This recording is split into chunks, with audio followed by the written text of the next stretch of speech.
అమ్మ ఈ విషయాన్ని అంత తేలిగ్గా చూసి చూడనట్లు వదిలిపెట్టదు. కానీ ప్రియా వదిన చాలా సమర్థురాలు. ఆవిడ ఈ సిచ్యువేషన్ని పర్ఫెక్ట్ గా హ్యాండిల్ చేయగలదు. నువ్వు దయచేసి మధ్యలో మాత్రం తల దూర్చకు, అర్థమైందా? ఒకవేళ నువ్వు అలా చేస్తే ఆవిడ కష్టాలు పెరుగుతాయి కానీ తగ్గవు. అత్తయ్య గారి సంగతి పక్కన పెట్టు. అయినా ఇది తప్పని అసలు నువ్వు ఎలా అనుకుంటున్నావు కార్తీక్? తప్పు కాకపోతే ఏంటి, ఇంకేమనుకోవాలి? ఇందులో తప్పు పట్టేందుకేముంది? జీన్స్ వేసుకోవడం మామూలు విషయం, అందరూ వేసుకుంటారు. వేసుకుంటారు, కానీ మన కుటుంబపు ఆచారం ప్రకారం ఆడవాళ్ళు జీన్స్ టీషర్ట్ వేసుకోరు, ఓన్లీ శారీ కట్టుకుంటారు. ఈ ఇంటి ఆచార పద్ధతుల్ని పాటించాల్సింది ఆడవాళ్ళు మాత్రమేనా? ఒకవేళ ఈ ఆచారం అంత ముఖ్యమైనప్పుడు నువ్వు జీన్స్ టీషర్ట్ ఎందుకు వేసుకుంటున్నావు? ఒక పంచే, రేపటి నుంచి నువ్వు కూడా ధోతి కుర్తా వేసుకుని బయటకెళ్ళు. కార్తీక్, ప్రియా అక్క చేసింది తప్పు కాదు. ఆవిడికి ఎలాంటి శిక్ష పడదు.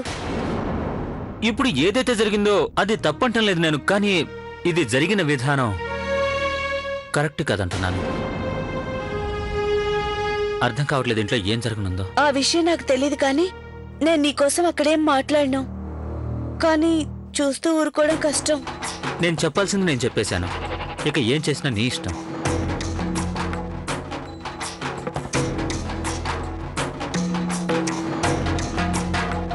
ఈ ఇంట్లో అన్ని చిత్రమైన నియమాలు. ఇది చేయొద్దు, అది చేయొద్దు అని, ఇది వేసుకోవద్దు, అది వేసుకోవద్దు అని. చూస్తుంటే ఊపిరి పీల్చుకోవడానికి కూడా అత్తగారి పర్మిషన్ కావాలేమో. అక్క, ఇదెక్కడ విడ్డూరో? అత్తగారు ప్రియ ఊసెత్తనే లేదు. అది ఏంటంటే సిమ్రన్, అత్తగారు ఈ విషయాన్ని అంత సీరియస్ గా తీసుకున్నట్టు లేరు. ఆవిడ ఈ విషయాన్ని అసలు తప్పుగా అనుకోలేదేమో. లేదు మిన్ని, అత్తయ్య గారు అంత తేలిగ్గా దీన్ని వదిలిపెట్టరు. నాకైతే ఇది ఒక పెద్ద తుఫాన్ వచ్చే ముందు ప్రశాంతతలా కనిపిస్తోంది. అయినా ప్రియా, నువ్వు మమ్మల్ని చాలా నిరాశపరిచావు. ఎందుకు ఇలా చేసావు? నువ్వు లవ్లీ మాటలకు అంత ప్రాముఖ్యత ఎందుకు ఇచ్చావు? అక్క, నాకేమనిపిస్తోందంటే ఈ పిల్ల అత్తగారికి వ్యతిరేకంగా వెళ్లాలని పంతం పడినట్టుంది. అయినా అక్క, ఇక ఈ విషయాన్ని వదిలేద్దాం. చూడండి, ఒకసారి పాపం ప్రియమోహాన్ని చూడండి. నేనైతే ఆ భగవంతుణ్ణి కోరుకునేది ఒకటే, అత్తగారేమో ప్రియని క్షమించేలా చూడమని, అంతే. మీనాక్షి, మేం కోరుకునేది కూడా అదే. కానీ ప్రియా కూడా కాస్త ఆలోచించి అడుగేయాలి కదా. ఏం ఆలోచించి అడిగేయాలక్క? అసలు ఇందులో లవ్లీ తప్పేమీ లేదు. ఎందుకందరూ పదే పదే తన్ని నిందిస్తున్నారు? నేనేం చిన్నపిల్లని కాదు లవ్లీ చెప్పిన మాటల్లో పడి జీన్స్ టీషర్ట్ వేసుకొని తిరగడానికి. నేనే వేసుకొని సంతోషపడాలనుకున్నాను. అలాగే వేసుకున్నాక హ్యాపీ ఫీల్ అయ్యాను. ఆ కాసేపు ఎలా అనిపించిందంటే నా లోకంలోనే నాకు నచ్చినట్టు బతికాననిపించింది. ఆ లోకంలోనే నేను పెరిగాను. అయినా ఇంకొక విషయం చెప్పండి అక్క, ఈ ఇంట్లో సిమ్రాన్ అక్కకి యూనిఫామ్ వేసుకోవడానికి అనుమతించినప్పుడు నేను జీన్స్ వేసుకుంటే తప్పేంటి?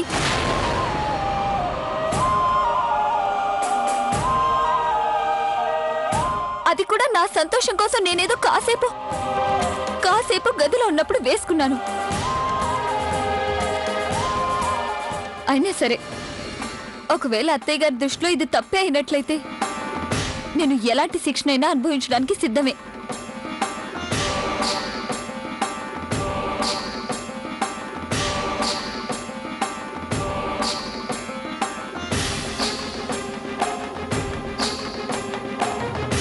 అక్క, అందుకే అత్తయ్య గారు లవ్లీని ఈ ఇంటికి కోడలుగా రావద్దని చూశారు. తాను ఇంటి కోడలైతే ఇంటి వాతావరణాన్ని పాడు చేస్తుందని ఆమెకి బాగా తెలుసు.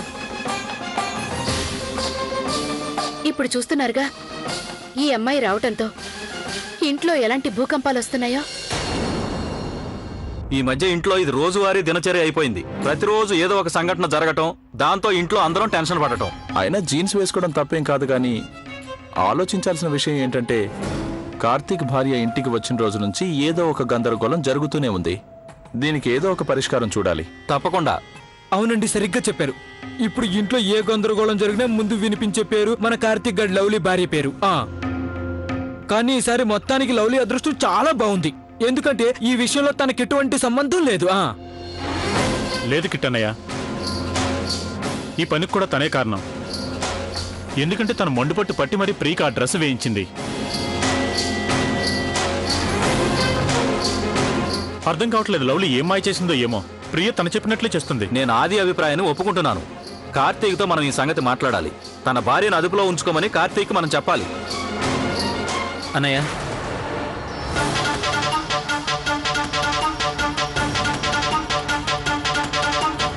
నేను మీ మాటలన్నీ విన్నాను.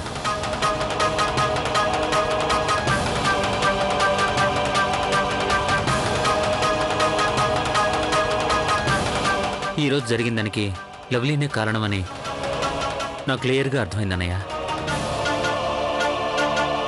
అలా జరిగినందుకు నేను సారీ చెప్తున్నాను. మీరేమీ టెన్షన్ పడకండి అన్నయ్య. లవ్లీ ఈసారి ఏమీ మాట్లాడదాం. అమ్మ ముందు తను నోరెత్తదు. నీ భార్య చేసే తప్పులకి ఎన్నాళ్ళు ఇలా క్షమాపణ చెప్తూ ఉంటావు? లవ్లీ మాట్లాడకపోయినంత మాత్రాన అమ్మకి ప్రీకి ఏర్పడ్డ అగాధం పొడుగుపోతుందా? నాకు ప్రీకి మధ్య ఇంతవరకు ఎలాంటి వాదన జరగలేదు. కానీ ఈరోజు కేవలం లవ్లీ వల్ల మా మధ్య గొడవ జరిగింది. తను చివరకు వచ్చే 3 నెలల్లో తను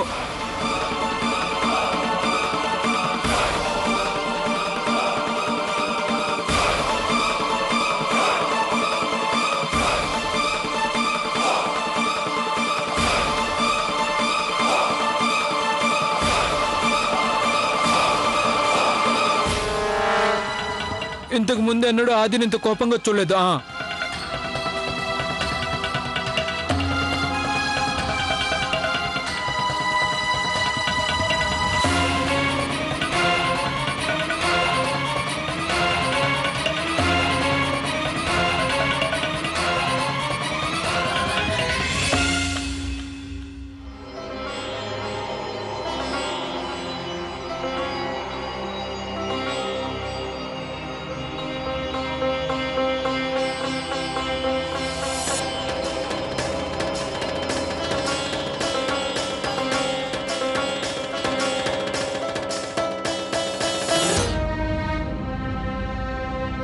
అత్తయ్య గారు, మామయ్య గారు భోజనానికి రాలేదేంటి?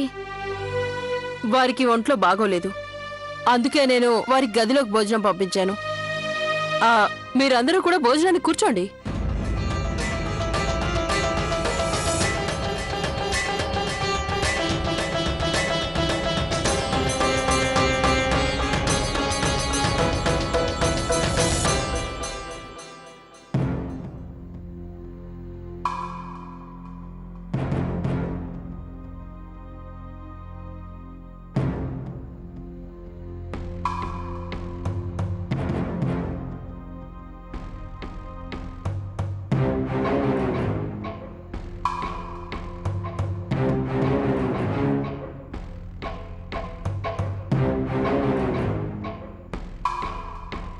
అసలు అత్తయ్య గారు ఎందుకు ఆ విషయం ఎత్తట్లేదు? ఆమె నాతో మాట్లాడకపోవడం నేను తట్టుకోలేకపోతున్నాను.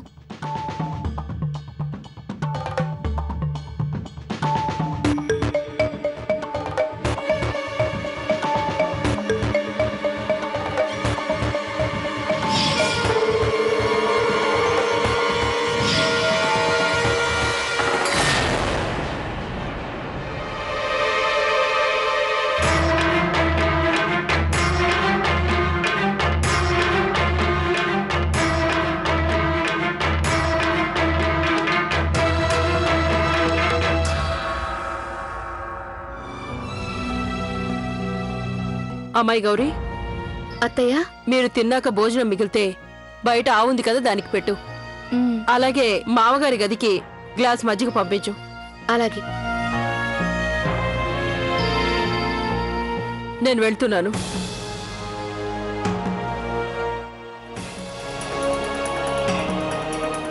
అత్తయ్య గారు ప్లీజ్ ఆగండి. అత్తయ్య గారు నన్ను క్షమించండి.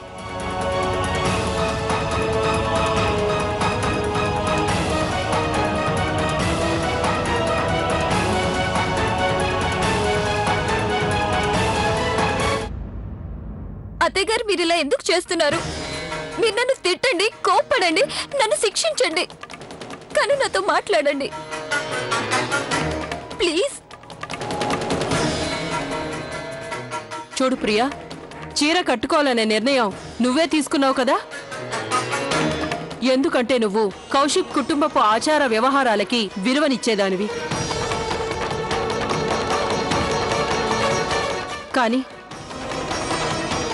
కానీ ఈరోజు నువ్వు నన్ను చాలా నిరాశపరిచావు.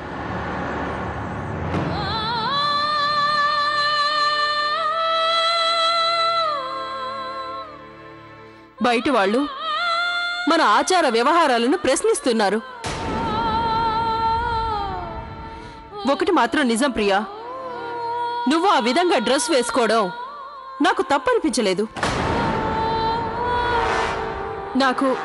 నన్ను బాధ పెట్టిన విషయం ఏంటంటే, నేను నీ మీద నమ్మకంతో కార్తిక్ భార్య లవ్లీకి మన కుటుంబపు నియమాలు ఆచార సాంప్రదాయాలు నేర్పించే బాధ్యతనిచ్చాను. కానీ నువ్వే స్వయంగా చిన్నపిల్లలా ప్రవర్తించావు.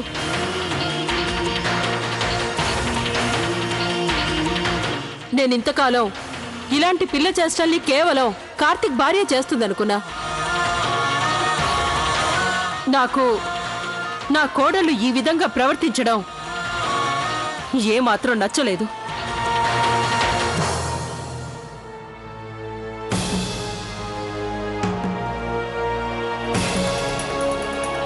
అమ్మాయి ప్రియా, విదేశాల్లో నువ్వు పెరిగినప్పటికీ ఈ కుటుంబపు వాతావరణానికి తగ్గట్టుగా నిన్ను నువ్వు మలుచుకున్నావు. అందుకే నేను అనుకున్నాను నువ్వే కార్తిక్ భార్యకు సరైన గురువు అవుతావని.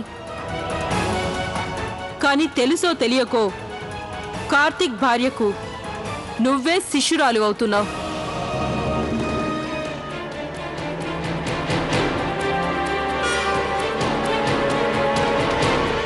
మొత్తం మీద నేను చెప్పొచ్చేదేంటంటే, గురువు స్థానంలో కోడలు ప్రియా, శిష్యురాలు స్థానంలో కార్తిక్ భార్య విఫలమయ్యారు.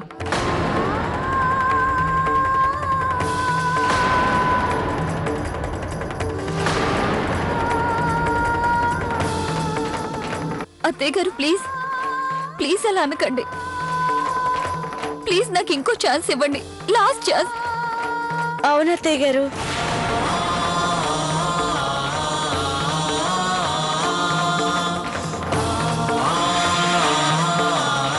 అమ్మాయి ప్రియా, నాకిప్పుడే అర్థమైంది, మీ అందరి ద్వారా ఈమెకు పద్ధతులు నేర్పించాలనే నిర్ణయం తప్పని.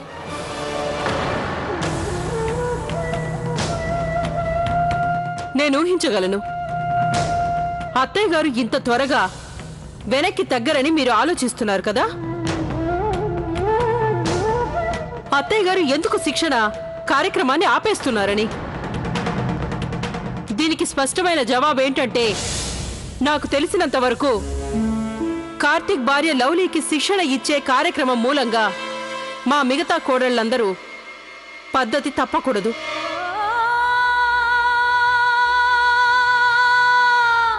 అత్తయ్య, మీరలా మాట్లాడకండి. అక్క నన్ను మీరు కోరుకునే విధంగా అన్ని పద్ధతులు నేర్పిస్తుంది. నిజానికి అక్కయ్యలు ఇంతగా ఇబ్బంది పడుతున్నందుకు ఒక రకంగా తప్పంతా నాదే. నాకు అసలు అర్థం కాని విషయం ఏంటంటే, నేను మాట్లాడుతున్నప్పుడు మధ్యలో మరొకరు మాట్లాడడం నాకు నచ్చదని ఈ అమ్మాయికి ఎవరు చెప్పలేదా ఏంటి?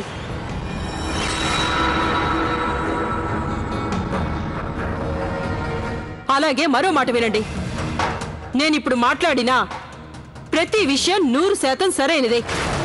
ఇందులో నాకెవరూ సలహాలు ఇవ్వాల్సిన అవసరం లేదు.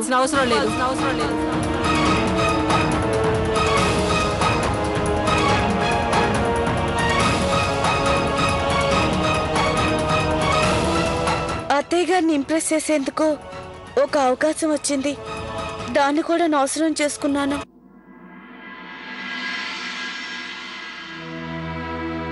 కానీ ఈరోజు నువ్వు నన్ను చాలా నిరాశపరిచావు. బయట వాళ్ళు మన ఆచార వ్యవహారాలను ప్రశ్నిస్తున్నారు. గురువు స్థానంలో కోడలు ప్రియా, శిష్యురాలు స్థానంలో కార్తిక్ భార్య విఫలమయ్యారు.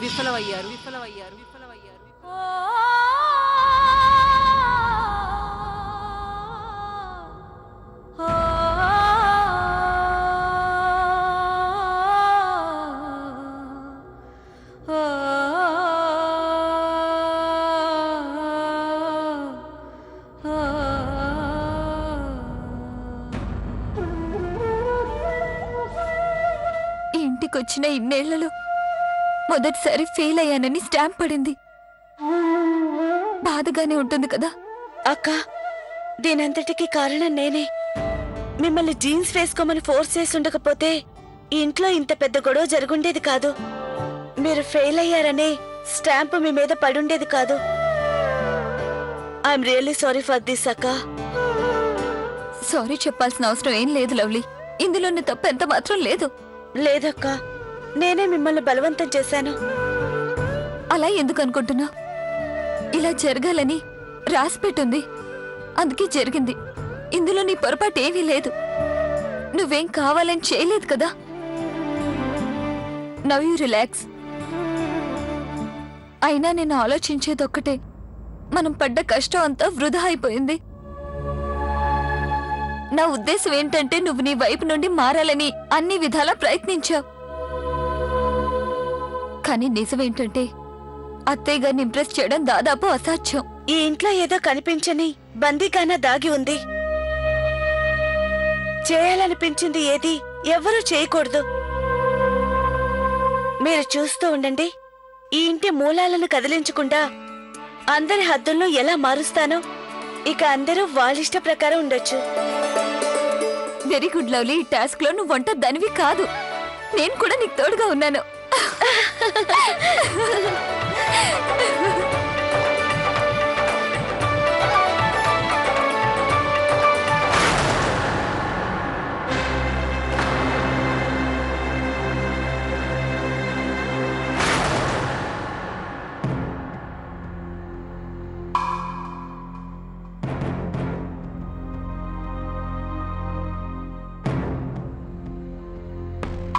లవ్లీ, నువ్వు ఉదయాన్నే త్వరగా లేవాలి కదా, వెళ్ళి పడుకో.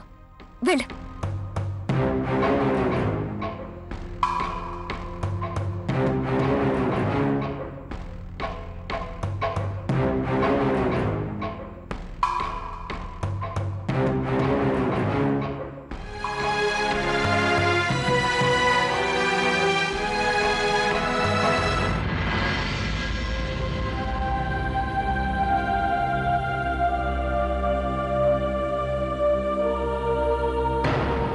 కార్తీక్, నువ్వెంతకాలం నా నుంచి దూరంగా ఉంటావు? ఎంతకాలం అంటే నీ పిల్ల చేష్టలున్నాయే అవన్నీ నువ్వు మానేంత వరకు. కార్తీక్, నేను ట్రై చేస్తున్నాను కదా. హా, నా భార్యకి నేను ఇంకా ఎంతకాలం దూరంగా ఉండాలో నాకు అర్థం కావట్లేదు. నువ్వు టెన్షన్ పడకు, త్వరలో అన్ని సర్దుకుంటాయి. ఇది నా వల్ల జరిగింది కాబట్టి నేనే పరిష్కారం చూస్తాను. నువ్వు నా మీద నమ్మకం ఉంచు. ఇక వెళ్ళు, హాయిగా పడుకో. నేను పడుకుంటాను. Good night. Good night.